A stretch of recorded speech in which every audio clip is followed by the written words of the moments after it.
ខ្ញុំឈ្មោះជីរ៉ាខ្ញុំមិនដែលគិតទេថាខ្ញុំត្រូវមកធ្វើការងារដែលខ្ញុំកំពុងធ្វើការងារវាគ្មានកិត្តិយសទេតែមានលុយចាយបងវិឆាអាជីពជាឈ្មោះកណ្ដាលលក់ដីតម្លៃរាប់លានធ្វើមិនគេស្ដាប់លោកទៅគឺមិនដឹងទេគឺតាមតែគេទៅភីវចាញ់ទៅ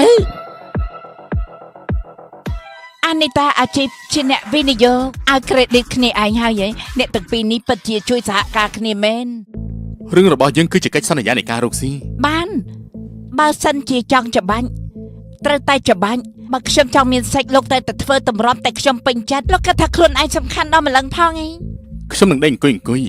និយាយជាមួយគេស្រួលចំណែកនាងនិយាយជាមួយពួកគេហាលថ្ងៃក្តៅ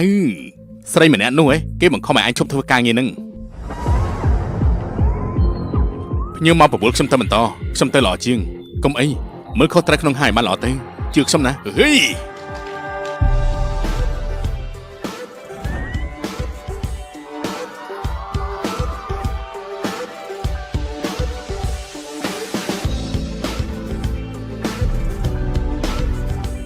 នាងឈប់ពាក់ព័ន្ធជាមួយប្តីបងស្រីខ្ញុំបានទេ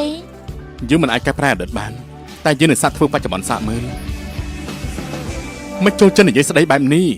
មិនចេះយកចិត្តមិនមនុស្សខ្លះទេចុះលោកវិញចិត្តល្អចំពោះមនុស្សគេត្រូវឈឺចាប់តែគេទទួលការងារលោកខ្លះទេខ្ញុំឲ្យលោកបានគ្រប់យ៉ាងរហូតអត់តែលោកមករកខ្ញុំទៅបានហើយបើចេញទៅចេញឲ្យឆ្ងាយបំផុតអ្នកក្រដូចជាយើងនេះក្តីសម័យត្រូវតែមានកូនកំពុងតែបន្ទាបតម្លៃខ្លួនឯងដោយការទៅតាក់ទងជាមួយមនុស្សប្រុសបែបហ្នឹងម៉ាក់ហ្នឹងហើយដែលបន្ទាបតម្លៃខ្លួនឯងណែលើលោកនេះមានមនុស្សពីរបែបមួយគឺជាគ្រប់យ៉ាងមួយបែបទៀតគឺមិនជឿអ្វីទាំងអស់ខ្ញុំក៏ជឿថាបើនាងស្រឡាញ់អ្នកណាម្នាក់ដូចខ្ញុំនាងក៏នឹងចេះហោះខ្ញុំតែងតែជឿថានៅក្នុងព្រះច័ន្ទគឺមានទុនសាយរឿងលើឋានព្រះច័ន្ទមានទុនសាយឆាប់នេះមាននៅក្នុង FS អន្តរាមាតែមួយគុណ